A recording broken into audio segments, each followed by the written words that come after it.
See, I believe in hope. I believe in belief. Honey, is that an ingredient or is that something you're just calling me right now? Ingredient. Shoot, I was kind of hoping it was the other one. How worried are you about the threat of relegation?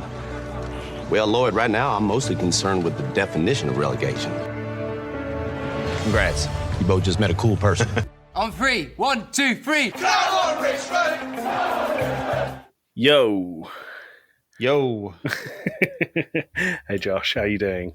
Doing great, Joey. How are you doing? I'm very well, thank you. I was going to tell you this in the bit where we were planning just before we started the episode, but I've never met a man who has as much faith in hotel Wi-Fi as you do. It's true. I love just playing the gambling game, which I meant to record locally as well, not just through our service here. But we've already hit record, so we're just going to have to just trust the system. This is releasing tomorrow from when we're recording as well, so no chance to mess this up, I'm afraid. Yeah, hopefully not. So one thing we did forget last week is we forgot to throw out a spoiler warning. So before we really start diving into this week's episode, we do have to say spoiler warning ahead for seasons 1 and 2 of Ted Lasso, as well as episodes 1 and 2 of season 3 of Ted Lasso. Yeah, if you don't want to spoil Ted Lasso, just go away now. No, I mean that in the nicest way possible for the lovely people that listen to your podcast, Josh. But don't let us ruin it because it's really good. Yeah, if Ted Lasso is something you've been interested in, strongly recommend it. And then you can come back here once season 3 starts and you can come episode by episode along with us. Yeah, that'll be fun. So what we should say is, Josh, welcome to Talking Lasso. Episode 2, because exactly, my introduction really got in the way of that introduction that you normally do. So here we are. Well, we still haven't nailed down an intro other than the yo. But yeah, a single 2-letter word is as much as we can muster. Especially as, Josh, you are recording this at 7 o'clock in the morning, and I know for a fact that you've been up for at least 2 hours. Yep, because I am on the West Coast and I live in the Central Time Zone, so I am 2 hours behind where I normally am. So my body, despite having been on this side of the country for a full week now, is still like, it's time to wake up. It's 4:30, 5 o'clock in the morning. It's time to wake You're up. Physically and mentally drained, but let's wake up now. And then let's go 2 hours from there and talk about Ted Lasso with some knobhead from across the pond. Yeah, and I couldn't be happier to do that. Right, Josh, let's jump into the episode. So the episode is called Chelsea, but it's got a little brackets, right? It is called brackets I don't want to go to and brackets Chelsea. And I'm curious if that is an homage to something, but I'm not quite sure what. My brain wants to go with I don't want to miss a thing from Aerosmith and Armageddon. But no idea. I mean, this didn't make me cry like that bit in Armageddon did, so I'm going to say not. But if it is a reference to something, it's gone over my head, I'm afraid. Yeah, I'm not quite sure what the point of the brackets is, but we're not the creatives on the show, so we don't get a say. But the episode opens with a lovely neon sign for KJPR, which is Keeley Jones Public Relations, which I work in the radio industry. So I saw KJPR and I was like, why are we at a radio station? Because every radio station in the US is either WXRX or KJPJ or something. And so I saw KJPR and I was immediately just like, radio station. Then I saw, oh, it's Keeley Jones Public Relations. You thought, why am I bringing my work home with me here? My work is just in my brain. And so it's basically just a cold open showing that Keeley is trying to soften up the crew and get them out of their shells. We see Barbara again, who's just telling her exactly what she needs to do to make sure finances are where they need to be. Don't go into overtime because then the PR company pays for the overtime. Yeah, my first note that I've written down is Barbara, CFO. She is not fun. So, and also that Keeley is not enjoying this experience as we predicted. I have a funny story about Barbara a little bit later on, but I'll explain it when we get there in my notes. Is it the snow globes? No, it's not the snow globes. It's actually something that I made a mistake, but I'll explain it when we get to that scene. All right. Well, that's basically the only thing. Keeley walks out and she tells the group, "Don't do anything I wouldn't do," and that confuses them because they're all just nerds on their computers, essentially. I don't know if they are nerds. I think they're just like, they all look absolutely terrified.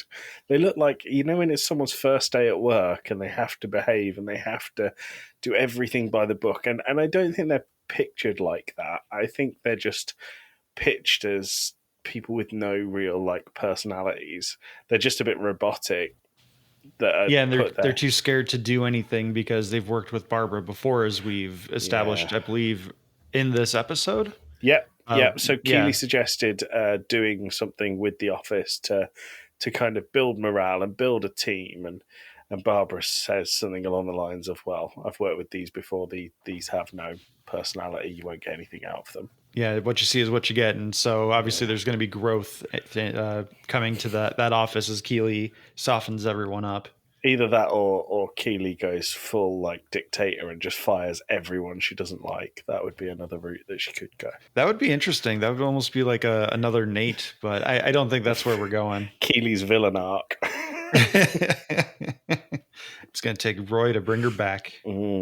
Yeah. So from there, we go to Rebecca's office, right?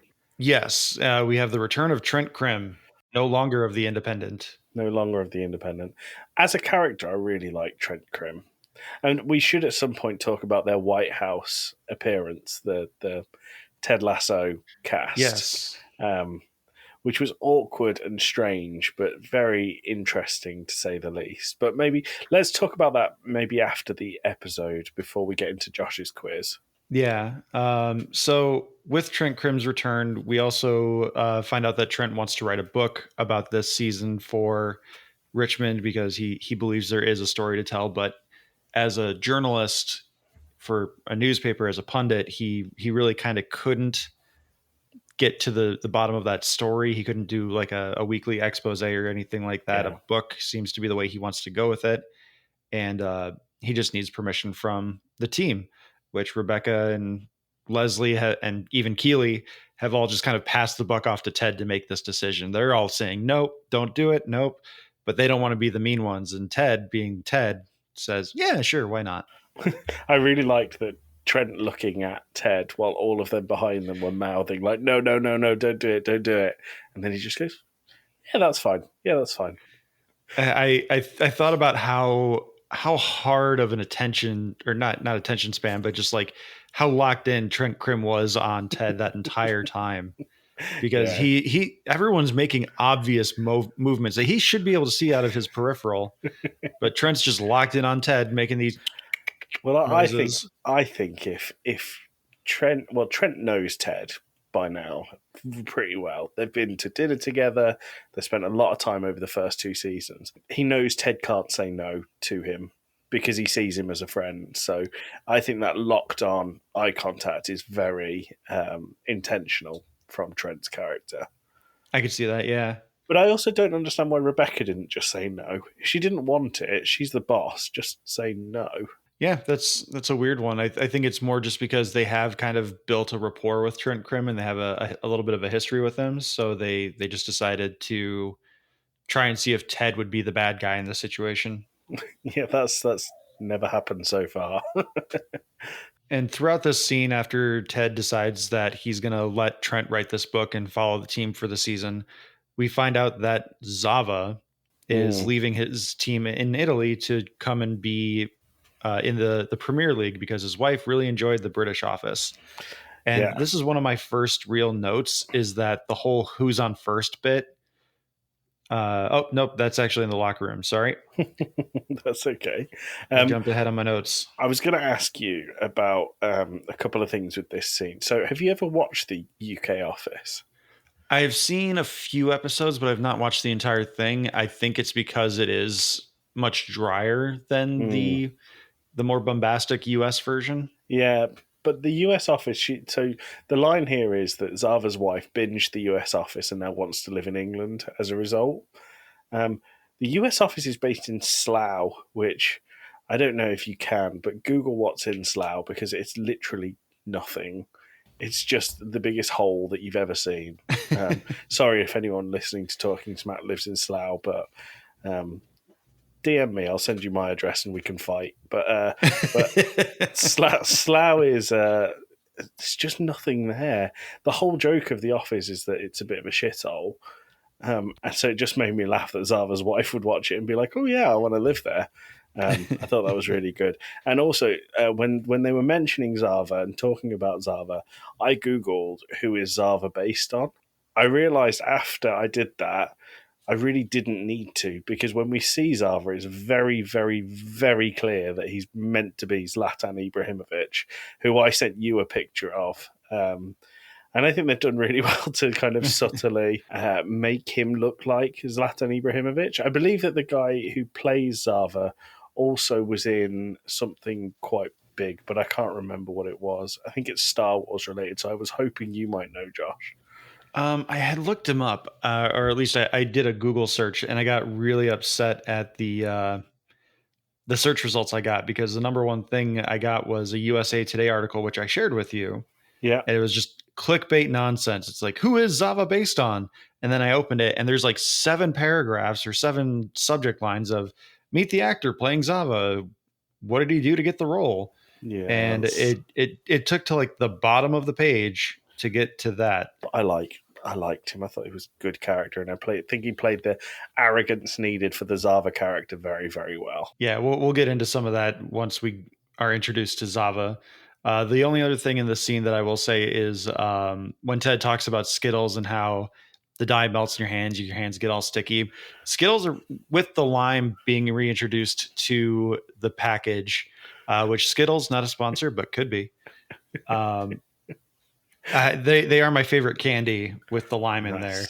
But I have to eat them like directly out of the bag and feed the bag into my mouth. I can't hold them in my hand because my hand gets sticky. So I'm right there with Ted. I have this image of you just putting the bag on the counter and lifting it up into your mouth like a bird eating a fish, but I'm sure that's not the case. The thing I noted about this scene is it's the first time in the 2 episodes that Rebecca's really admitted that she wants to one-up Rupert, because Trent Crimm says something along the lines of, you're willing to put the club's finances and squad harmony in jeopardy to sign Zava simply because your ex-husband is doing this.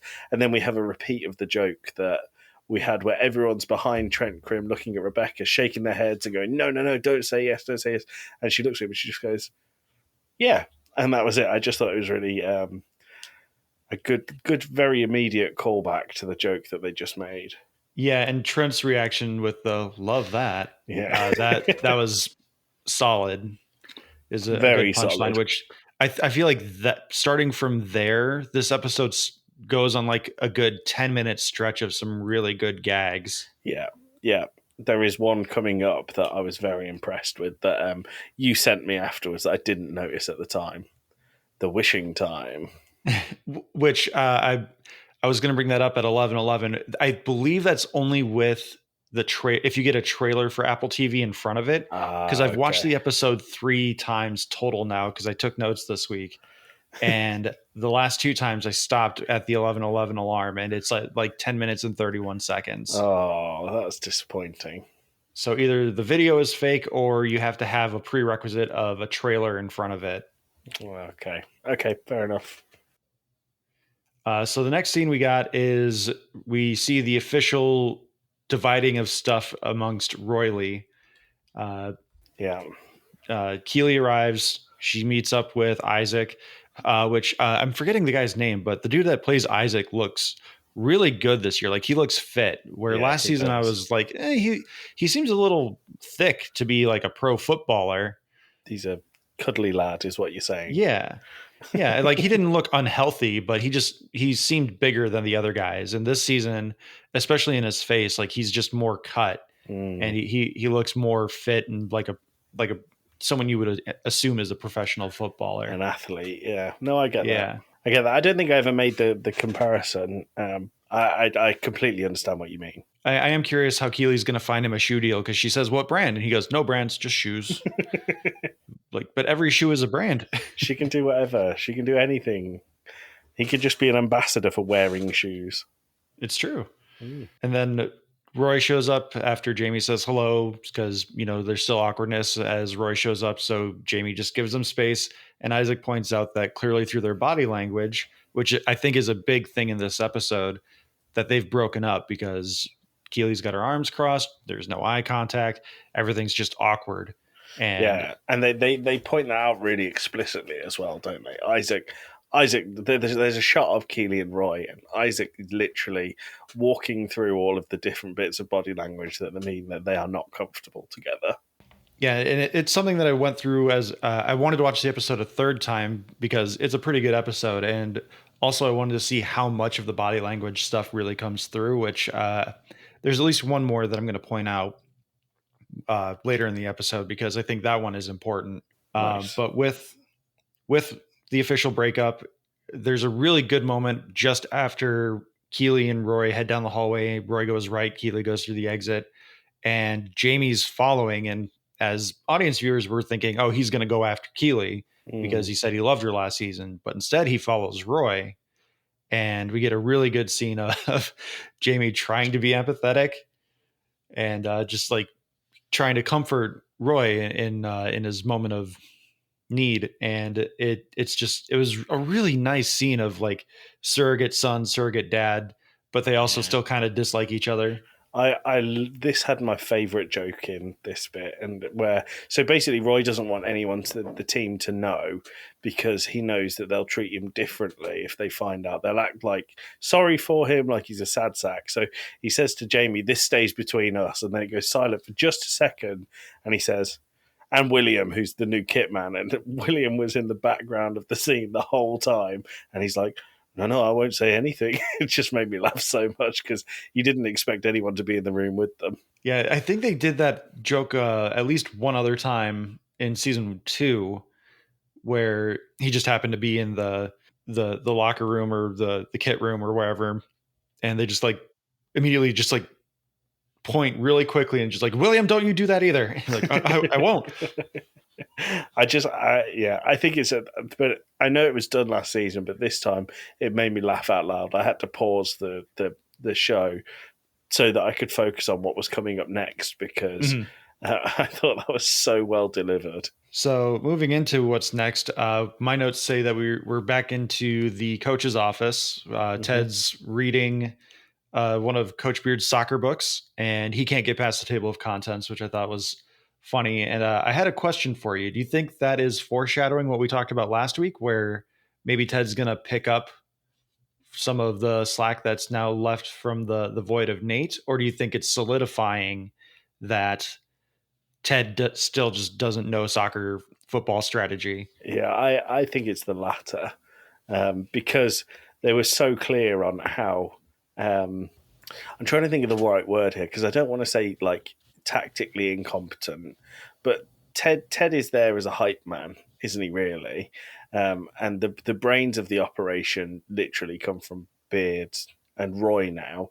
And I think if spoilers for what's coming ahead, if it went badly for what's coming ahead, I would have thought that Ted would try harder on the tactics, but because it doesn't, I don't think he will. I think they could have easily made it so that they got absolutely hammered in the game that's coming up, and then they're like, "Oh well, now Ted, it's time to pick up your ideas with your tactics." Yeah, I think that's a good point because if they did get destroyed, then obviously they need to change something, and that something seems to be coming in the form of a player, not necessarily tactics. There's something in here that I really liked as well because at the same time as this is going on, the team finds out about a few things. They find out about Zava potentially coming to Richmond, although at this point it's really not looking like it's going to happen. They also find out about Trent Crimm's book, and they find out about Roy and Keeley. And the thing that gets them is Roy and Keeley. But there's something I really liked in this. When they mentioned Zava, did you notice the whole team were really excited about it because he's this legendary player, apart from Jamie Tart, who every time Zava is mentioned about coming to Richmond seems visibly upset or like in denial that it's going to happen. And that's simply because they play the same position. And it's going to mean that Jamie doesn't play. Yeah, I caught on to that too. And I like that a lot because, again, I think it's setting up maybe another mirroring of Nate, but this time maybe Ted's going to notice. Or again, drawing parallels to the Mighty Ducks, I think it's in Mighty Ducks 2 where they move a player to a different position. So I'm wondering if maybe they don't move Sam or Jamie from a striker position to a midfielder to try and see if that can't help even out the playing time. But this isn't a show that's really about football. So like it could be something that completely goes away, because I remember last season, you and I had talked about it in the Dad Pod episode of Talking Smack, where I thought they were going to make a big deal about their budget last season. Yeah. But apparently it was just a throwaway line where they're like, we have a Premier League budget and a Champions League. What are we going to do? Nothing, because it's not important. Saying I'm not going to talk about finances. I also think that's because they only spent one season down in the Championship where the money is lower and you get a big payout when you go down. So I think they could have made more of that, but I don't think it made for good telly. So I think they just dropped it. Yeah. I think this scene is also where the stretch of really good gags ends, because the whole who's on first bit with we're getting Zava. No, I'm talking about Roy and Keeley. Oh, well, I was talking about Trent Crimm. Like that whole thing I thought fell really flat. Like they didn't set it up to the point where it was obvious enough for the listener or the viewer to know what the joke was being, what it was intended to be, what was actually being said. Because there's the whole talk with Roy where it's like, do you want to talk about it? And Roy's like, no, I don't want to talk about me and Keeley. He's like, oh, I was talking about Zava. Oh, he's a great player, but he's going to cause some drama. Well, that time I was talking about you and Keeley. Oh, no, I don't want to talk about it. Like it was too vague. It was quite forced as well. Whereas I think the jokes up until now have felt quite natural and just the jokes in this episode either seem like something that could happen, like the Will joke, or quite slapstick, like the shaking their head behind Trent Crimm in a very obvious manner. I think that there's not a lot of middle ground, and like you say, that one felt flat. I think is, like you said, is the best way of saying it. Yeah, I did like Ted fainting at the news of Roy and Keeley breaking up. That was good. Yeah, and I also enjoyed Coach Beard's little squeal when so they said what at the start of the scene. Trent said, "What would you say if we got Zava?" And he made like a little shriek squeal, like yes. completely like an involuntary. Yeah. And then when it's mentioned that Roy and Keeley broke up, he makes the same squeal, which I just thought was really funny. And then last thing I'll say about this scene is when Trent Crimm enters the scene and Roy says, no one talk to this prick, and he's about to slam the door. You can see Jamie next to, I believe he's standing next to Will, and he's just sitting there covering his mouth, putting his fingers over his lips. And you can tell he's on the verge of breaking. Like something that Brett Goldstein was doing in that moment was just so funny to him that you could just see him sitting there like, someone else is in trouble and not me. And there's another, it comes back later in the episode as well. But I think that's when Jamie drops a line of like, it's funny when I'm not the one getting yelled at. Yeah, that was a good one as well. So the next scene we got is Keeley shooting a commercial for some kind tea, like caffeine tea, herbal tea. I don't know. For something is God knows some kind of fancy drink. Yeah, some kind of fancy drink that only rich people are going to buy. Some kind of fancy drink that if you fed it to a goat, it would immediately die, is what we learned. So the only thing I really have to say about this scene, I feel like it is just a setup scene where Keeley meets an old friend of hers and she's going to give her a job. The only note I really have about that is I don't know if they're the directors or the producers or who they are, but they are bad at their jobs because they're the ones sitting there asking for more actors from Keeley. Yes. Yeah. Because then Keeley's friend, Shandy, is like, we'll just move everyone closer to the camera. It'll look more packed. Like if you're experienced directors, you should know that trick. Yeah, I agree. The only thing I have about this is I really didn't think I would like Shandy when we first met her. She was portrayed as a bit of an airhead in the very first few sentences, and then she turned around and basically directed the director. And my next line, it says, I don't think I'm going to like Shandy. And then the next line underneath it is, Shandy is great. So I did a very quick 180 on that. But we move on to a conversation with Rebecca and her mum on a FaceTime or video call or whatever she uses. And she talks about meeting a psychic. And I don't have a lot of notes on this, but I can't really remember the relevancy of the conversation, to be honest with you, to the episode.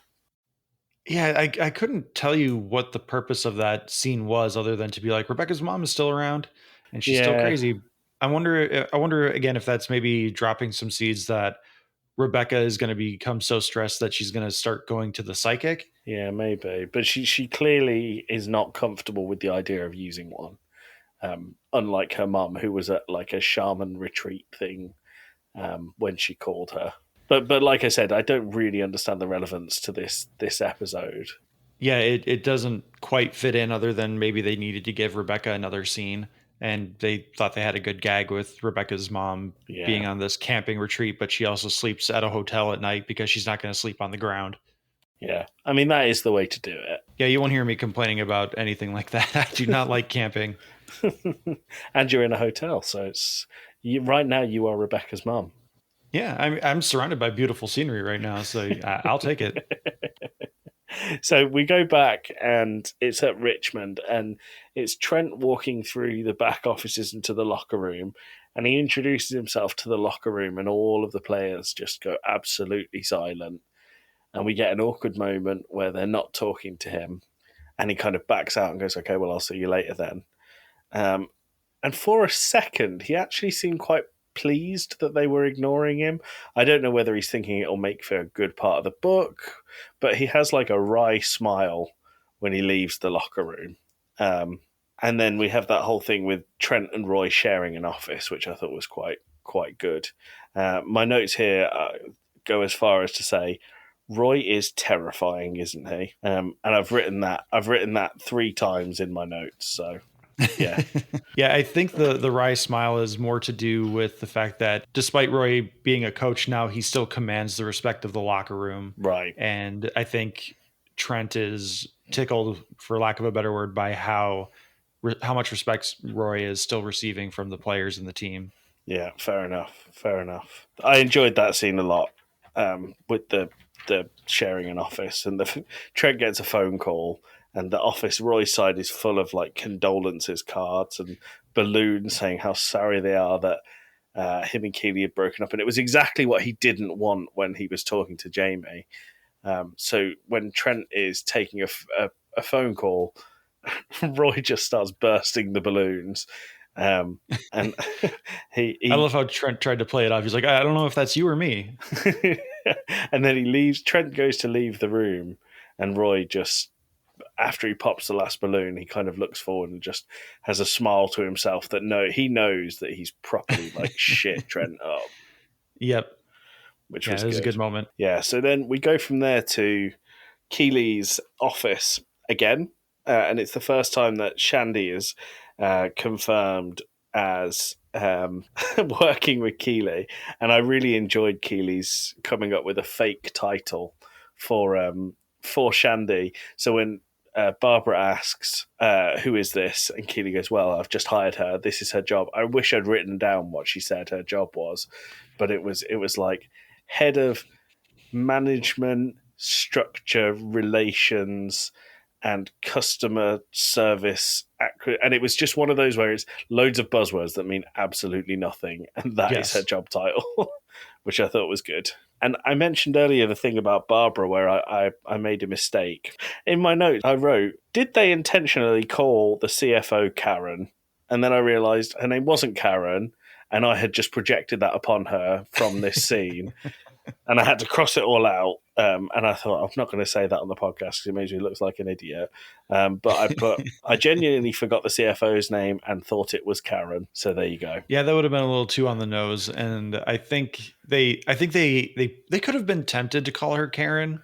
Yeah. But I think they went with Barbara because she's going to have more of a redemption. Like they're clearly already softening her up. Yeah, and they soften her up because after Keeley gives Shandy this ridiculous job title, Barbara lays into both of them and is really rude and storms off to her office. And Keeley stands up to Barbara for the first time. And while standing up to Barbara, she turns around and Barbara has a collection of snow globes. And her explanation is, well, the company send me all over the place, and wherever I go, I get a snow globe to remember it by. And it's the first kind of human thing that we see of Barbara. Yeah, and then the preface for Barbara coming into the office is that she's giving Keeley her company card, which it feels very late in the game to be getting a company card 7-8 weeks into them being in full operation. Yeah, but she does say, here's your company credit card, don't spend anything on it, which I thought was quite good. Yes. Just as a side note, the Karen thing I think is really, really mean to people called Karen. Yes. I have an auntie called Karen, and she's absolutely lovely. And every time someone says the word Karen in like a derogatory way, I'm like, poor Auntie Karen. I'm sure she doesn't enjoy that. Yeah, I'm right there with you. I know people with like even kids that are named Karen, and I'm just like, those poor children. So we go from there, unless you've got anything else to say on Barbara. Nope. I do think that the Babs name is going to stick as she starts to loosen up. Babs, but I'm yeah. wondering again, just maybe I'm giving the show and the time frame too much credit. I'm wondering if by the time she loosens up, if that's going to end up being a problem. But it could also just be me being like, if this was a 26 episode season, they could do all these storylines, but it's only a 12 episode season. There's not enough time for all that sort of stuff. I quite enjoy guessing where it's going to go. I think that's a good part of what we're doing here. Oh yeah, that projection's always fun. Yeah, so we move on to Stamford Bridge, the home of Chelsea Football Club, and this is the first football scene in the whole of the series so far, which I thought was... I think Ted Lasso does its live football scenes so well, considering it's. I think they do it the best out of any media that I've seen that don't use actual footage of real football games. Because there's films about football that they just use actual footage and everyone goes, oh, doesn't it look amazing? And it's like, yes, because it's the real thing. But it's not with Ted Lasso. And I just think it's worth flagging how good the live sports scenes actually are. Yeah, and I think the only thing they don't do well, which as someone who follows sports, is the way they present the games can be really jarring. Because especially in this one, which we're jumping ahead just like a few seconds, we get the kickoff, whatever the start of the game is considered. And there's a trivia question for you. What is the opening kick called? It's kickoff. You got it right. Well done. Okay. We get a moment where it feels very fluid. Like, oh, these are the opening seconds of the match. And then the goal gets scored. And then they're like, all right, halftime. Richmond's held on strong after allowing that goal. Like, wait, what? It's been 5 seconds of playtime. Like, what the heck happened? See, I didn't get that because in the middle of we get the kickoff and then we find out that Zava's in the stadium, which is like a normal thing to happen here. You'll be watching a football game and then the camera will cut to a player that's looking to sign or a new manager that's rumoured to sign, and that's almost the confirmation without the club confirming it. But Zava's in the stands. Before Zava's there, we get the whole Roy Kent chant from the Chelsea fans. So he's obviously a legend there, which Roy talks about a little bit later on, and it doesn't go the way that you think it is. That's what you think of having your name chanted by the Chelsea faithful. And he kind of goes, well, it made me really sad, but we'll come on to that. Yeah, but then that's they move. a really great scene. But before we get into all that, when Roy like first walks onto the pitch, he talks to a security guard that's clearly been there a long time, and he just like leans over his shoulder. He's like, "Fuck you, you old geezer." And he's like, "Hello, Roy." Yeah, sounding like he's straight from Disney's Robin Hood. But then the crowd move really quickly, directly off of the back of chanting for Roy to chanting for Zava, who's spotted in the stands. And there's a line here that Leslie said about his, I can't remember exactly what the link was. It was something like his son's teacher's wife's masseuse, who was standing in for someone else, had a massage with someone who had overheard at an airport that Zava was signing for Chelsea. And I think that's really funny because you get that on... There's like a deadline day where transfers can be made in football.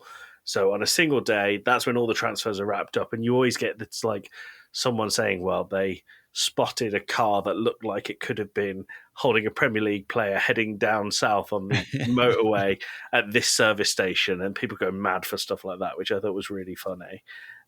Keeley had a good line in that too, because one of the things that Higgins mentions is that his source can read lips, or the person that his source knows can read lips, and just complete non sequitur. Keeley's like, I wish I could read lips.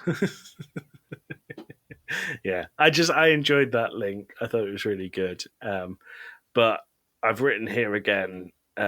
We go so like you say, we have that conversation, and then it cuts to halftime, and Chelsea are 1-0 ahead. And I've written here again, Roy is fucking terrifying, because Ted stands up to Roy and he basically says, look, you need to squash this beef with Trent, whatever's going on, because it's disruptive to the team.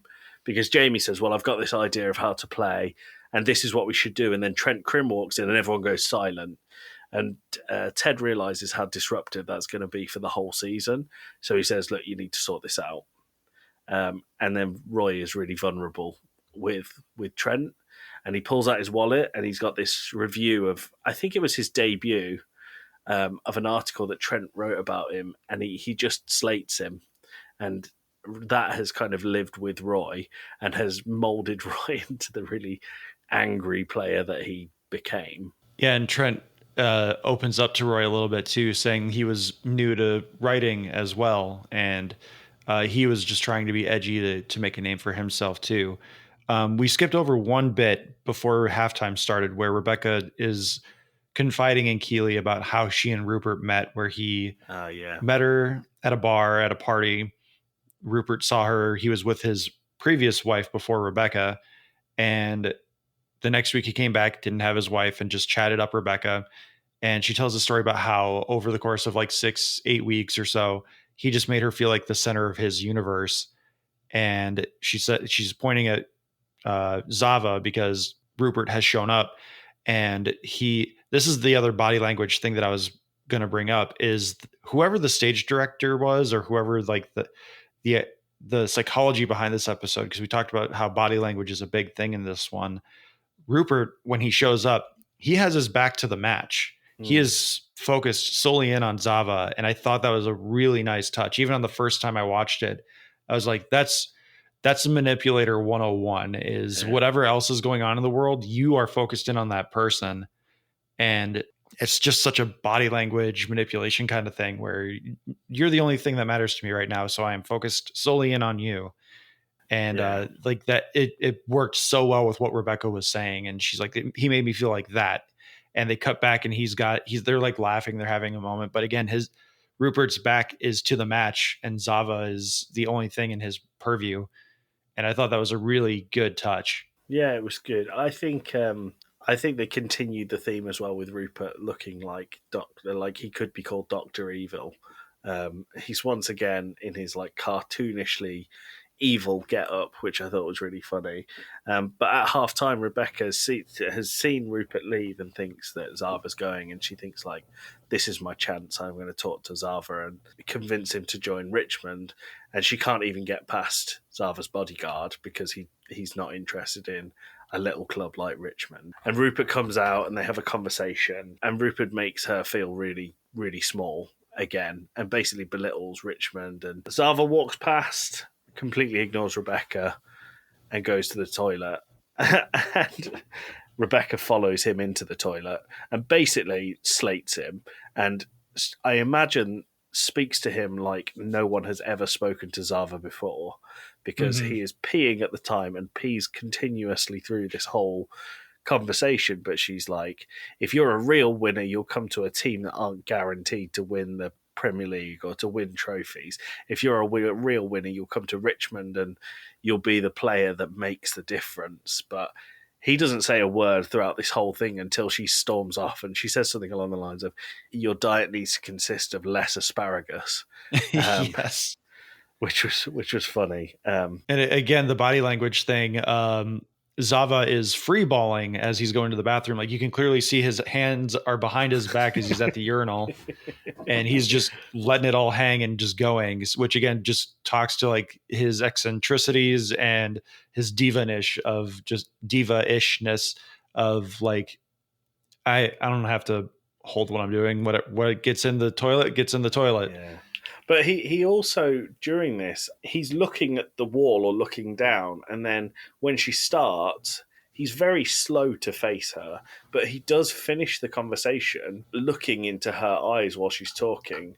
And I think that is almost a sign of like respect to Rebecca, Mhm. even though he did the whole thing while peeing. Yeah, which I think again that probably plays into something that appealed to him, is that no one would have done that except someone who maybe truly valued his presence on their club. I was going to jump back just a little bit, because before Trent and Roy make up, Ted talks about how he needs to have a Hallmark Christmas movie moment, which that just made me laugh, because again, regular Talking Smack listeners will remember that prior to the Christmas season, we had Ricky's Hallmark movie challenge between me and Rebecca, and that was a lot of fun. And then they also did some halftime adjustments where Jamie brings up the fact that Chelsea's playing to cover up the passing lanes, which I think again is a good carryover from previous seasons, where Ted's strategy is always to make the extra pass.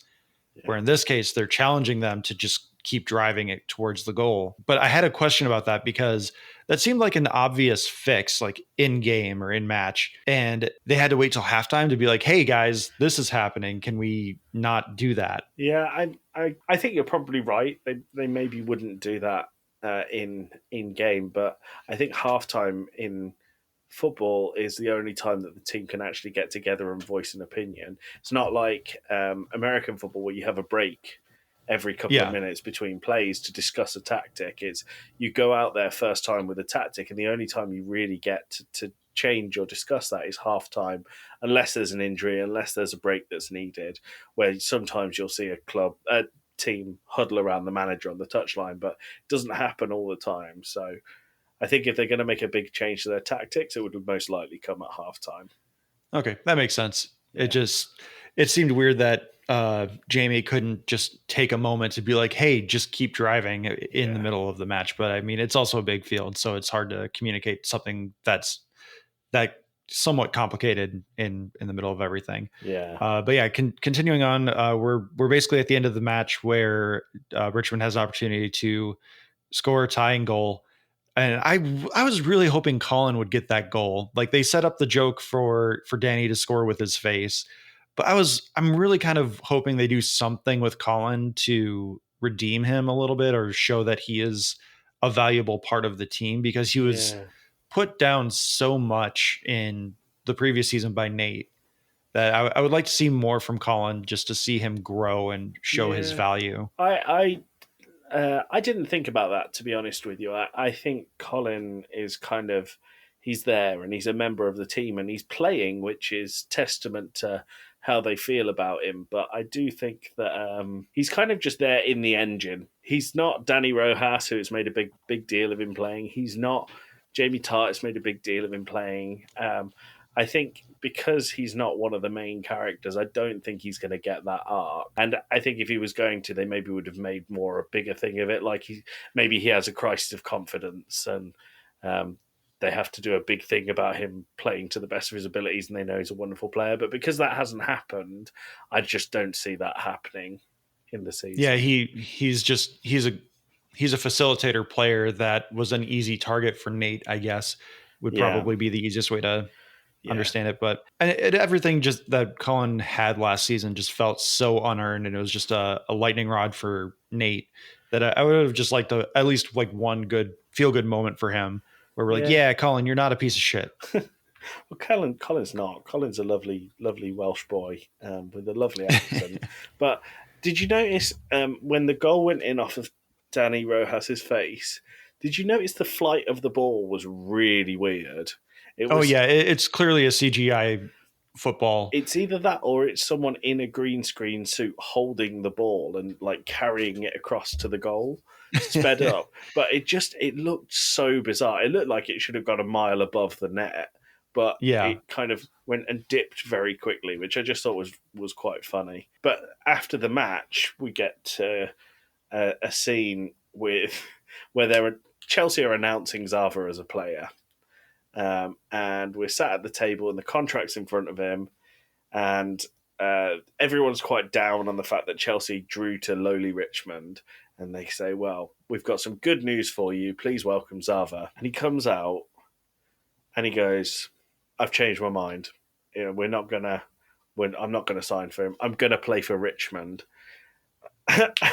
In my head, I was like, no club in the world would wait until the press bit to sign a real contract. They all take a picture with a pen looking like they're signing it, but they've signed the contract with their agents there hours before, and this is just for the press. So I just thought it was really funny, and how humiliating it would be for a real club to go, well, we've had him, but now we've lost him. Also, we don't know if Richmond have an agreement with Juventus, who is the club that Zava came from. So just to assume that he's going to play for Richmond is another egotistical thing that Zava did, which I thought was quite funny. Yeah, that was something that confused me too, because they talk about how he's played for 14 clubs in 15 seasons. Yeah. And I just, soccer contracts are something that I don't fully understand, because it seems like a guy will sign with a club and then that club can basically just lease him out wherever. Yeah, they can. So they have, you can do a loan deal. So you see a lot of clubs buy a player with loads of potential but isn't quite ready to play in their first team, and then they'll loan them out so that they still have that opportunity to play first team football. But in this case, rather than loaning them out, they are selling Zava, because I assume he is saying, I don't want to play here anymore to the club. And if a player doesn't want to play there, you're better off selling them, because the money's better and you don't want a disruption in the locker room. But the way that it works with football, and I'll keep this very brief, is you don't buy and sell the player, you buy and sell their registration rights to FIFA. So when you pay, I don't know, £30 million for Zava, you're paying for the registration at FIFA to say that he plays for your club. So you can sell that at any point throughout a contract, or a player can run the contract down and go for free. So that's how it kind of works. Yeah. So the only other thing I have about that scene is the locker room finds out that Zava has announced that he's going to sign with Richmond, and everyone but Jamie again is celebrating this news. And as I mentioned earlier, it kind of feels like maybe they're setting up Jamie to be a new Nate, and it's offering Ted an opportunity for another moment to recognize that, even though this time it's not necessarily Ted's decision to bring in Zava, where at the time with Nate, he brought in Roy, and that's kind of what made Nate feel like second fiddle again. This case, it seems more like an involuntary circumstance that Ted's being put into, but he can still recognize that he'll have an opportunity to try and help Jamie in this moment. Yeah, I think that's probably fair. I also noticed that, Ted wasn't very excited, and I think that's about Ted's character and believing he can turn anyone around, because Ted has dealt with big personalities before in Jamie. I think Jamie and Zava are exactly the same personality from Jamie Series 1 to Zava now. So I think this is Ted's challenge to say, I can sculpt him into the player that he wants to be and make him successful. So moving into what is essentially the final scene of the episode, we're back at Richmond. They're gathering their stuff. The coaches are just kind of having a moment with Trent Crimm in the office as well. Mm-hmm. And Ted asks Roy, what was it like being back at Chelsea today? Sure seemed like they loved seeing you back there. And Roy goes on into a very thinly veiled conversation, a soliloquy about how it felt great to be back. But when he was there was one game in particular where he knew he played awful. And that was when he was like, I need to get out of here. I don't want to be the guy that they've kept around just because I am a lifelong player here. I want to leave before it's too late. I want to leave on my own terms. And that's basically what led him to Richmond. But he just said, and he says that when he got back there, there's like this wave of regret that essentially washed over him, that he could have just stayed and enjoyed the ride, which I think is such a nice sentiment. especially in a sport like football, where yeah, maybe his shortcomings allow a goal in a game, but how many games a season is he really costing them? Because he still played really well for Richmond, from what we can tell. Yeah, and they still consider him a legend at Richmond because of the way they acted when he came back and became the coach in season 2. So yeah, I think you're right. I think it was a lovely sentiment, but there's also a bit. Is it Trent or Ted that says that that's not who you are? Roy says that's not who I am, and because he's saying that he's not the kind of guy that would sit there and take up a roster spot just to enjoy a farewell tour, essentially. Yeah. And Ted says not yet. And again, it's a very thinly veiled analogy for him and Keeley as well, which implies that Roy saw that there was an expiration date on their relationship, and he got out too early instead of too late, which that, among other things, he's also kind of contradicting himself, because he's acknowledging that he knew that there was more time, and he knew that he could have finished his career there, but he didn't want to have to. He didn't want to have to get old and die. In the relationship. Ted and Trent basically just hammer the point of Roy's conversation home by saying, "Oh, sport! What a great thing for analogies." Yeah, and yeah, so that's pretty much it. My last couple of notes are. They have one more episode to reunite Roy and Keeley. Otherwise, I feel like it's going to start feeling stale. Really? I never got that feeling, but I feel like that they're hammering it home so hard that they clearly want to still be together, but for whatever reason, Roy's pride, whatever, they're not. Right. And even though Keeley, there was like one moment for Keeley when they were in Chelsea and she heard everyone cheering for Roy, that she was getting a little emotional. But this episode, Keeley didn't really do too much moping around about Roy, other than the exchanging of the stuff as well. But overall, Keeley's storyline was largely absent of Roy. Yeah. Being real with you, I don't think they're going to get together next episode. I don't think so either. But for me, it's going to start feeling old, because they have already solidified that they broke up for no real reason other than Roy's pride, and like I don't. Even he doesn't fully understand why they broke up. So I'm hoping at least by the end of next episode, Roy's going to start working towards getting Keeley back. Fair enough. I thought it was a really good episode. I think it was better than last week's episode. Like this felt more like a season premiere episode, but because, again, as we talked about last week, they kind of needed to do a recap episode. Okay. And that's what last week was. And this week felt more like, hey, we're back, we're doing a thing. And I really enjoyed it. And the gags, for the most part, I think were more hit than miss. Yeah, I agree. So if you had to give this a score on a scale of 1 to 10, what are we thinking today? I would give it an 8. I think it's a solid 8. I think I agree with you. 8 out of 10. Happy with that. So before we jump into Josh's quiz, and I know we're going a little bit longer than we originally promised, but I just like talking to you, Josh. Same. What did you think of their appearance at the White House during the press conference? I've only been able to catch little clips of it, and the one clip I saw where they actually had Trent Crimm ask a question, they didn't show Trent Crimm in the camera feed, so that fell a little flat for me. But I thought it was kind of fun, and I think the build up towards it was more interesting because you shared with me the tweet from Joe Biden's official Twitter account, where they had the Believe sign over the Oval Office and everything. But it's fun, and it kind of speaks to how Ted Lasso has impacted a lot of people right now. It's massive. I thought it was fun. I do think so. I watched the bit that they're in. They're only in the sort of the first 5 minutes of the conference, but the press room at the White House, from what I know, seems like a very heated place.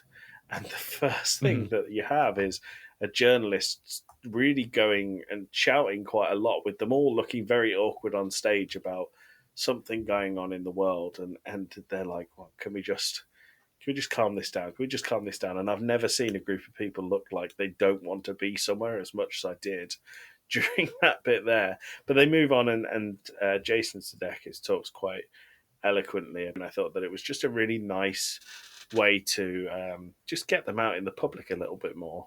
I did love Trent Crimm being part of the press room, though. I thought that was really, really good. It was a nice touch.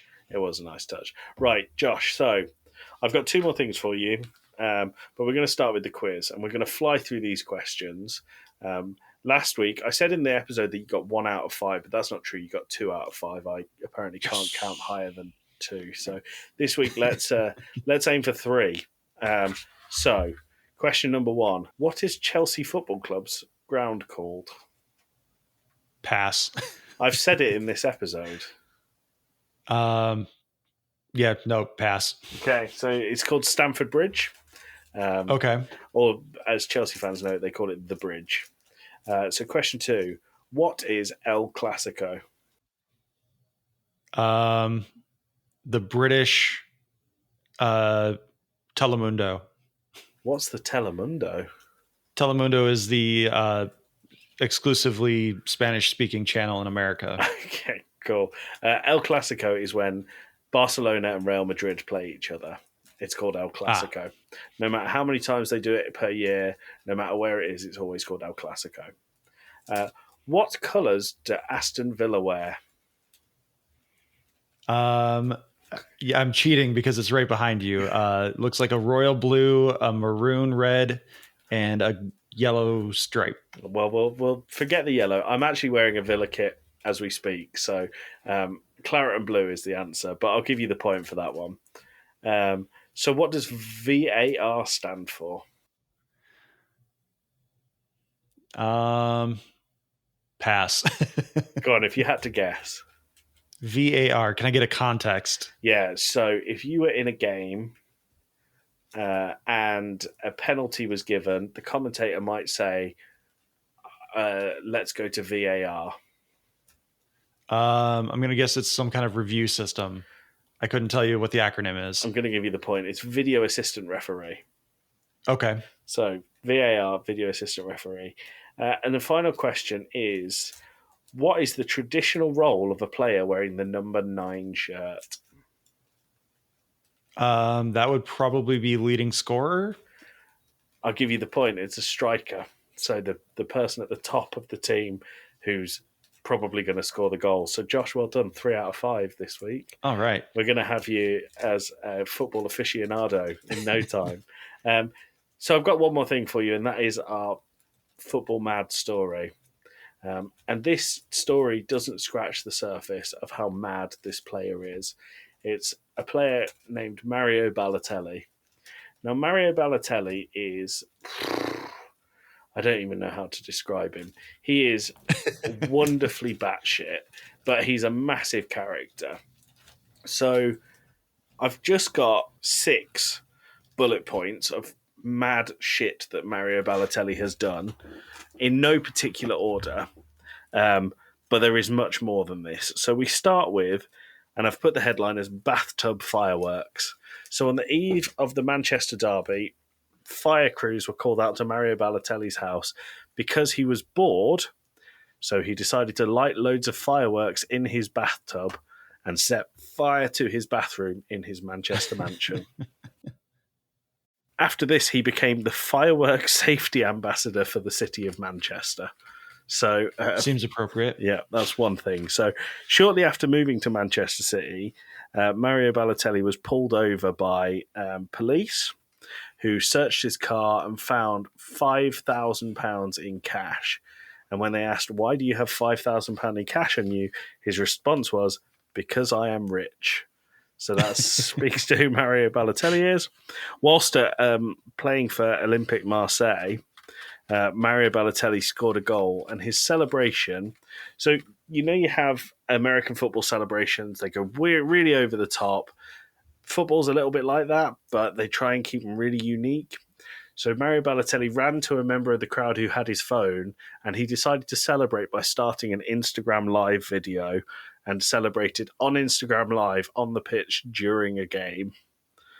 There was another night where he went to a casino and won £25,000, only to go directly outside the casino and give £1,000 in cash to a homeless man just because he had the money. Yeah.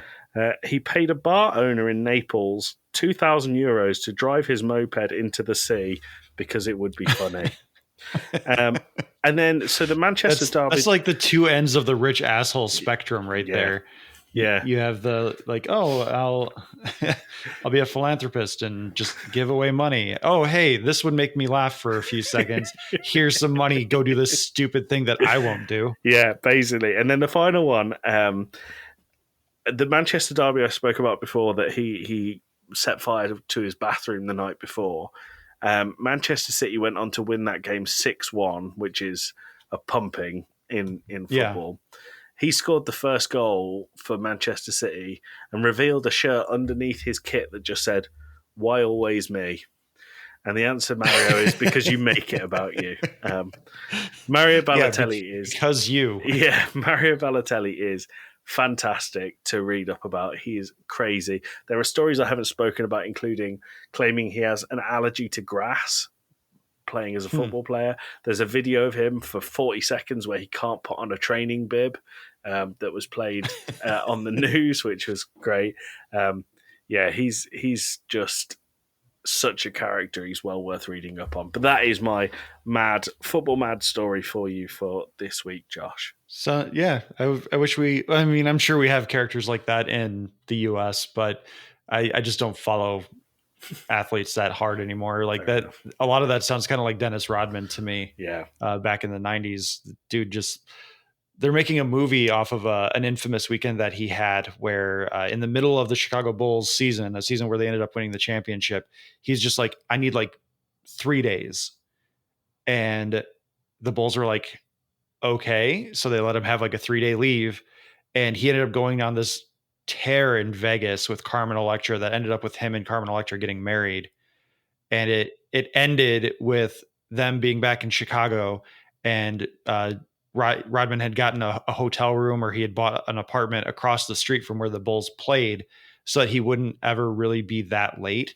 But Michael Jordan at the end of the 3rd day went to his apartment across the street, banged on the door, and was like, let's go. Like Michael Jordan had to physically go and get him after this 3-day bender.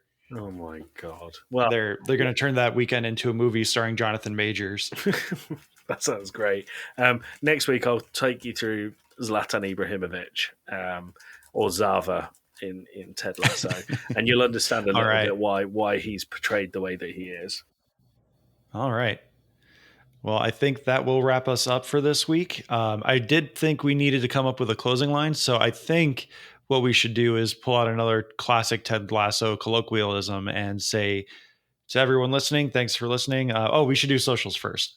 You can follow me. Sorry, I was going to say find me on Talking Smack Discord. There you go. You can find the Talking Smack Discord at tsmackpod@gmail.com. You can follow the podcast on Twitter at Talking Smack Pod. You can follow me at Josh_Scar.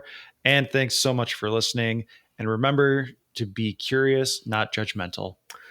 What a lovely sign off. Now scram, whistle. Scram! Whistle! Whistle!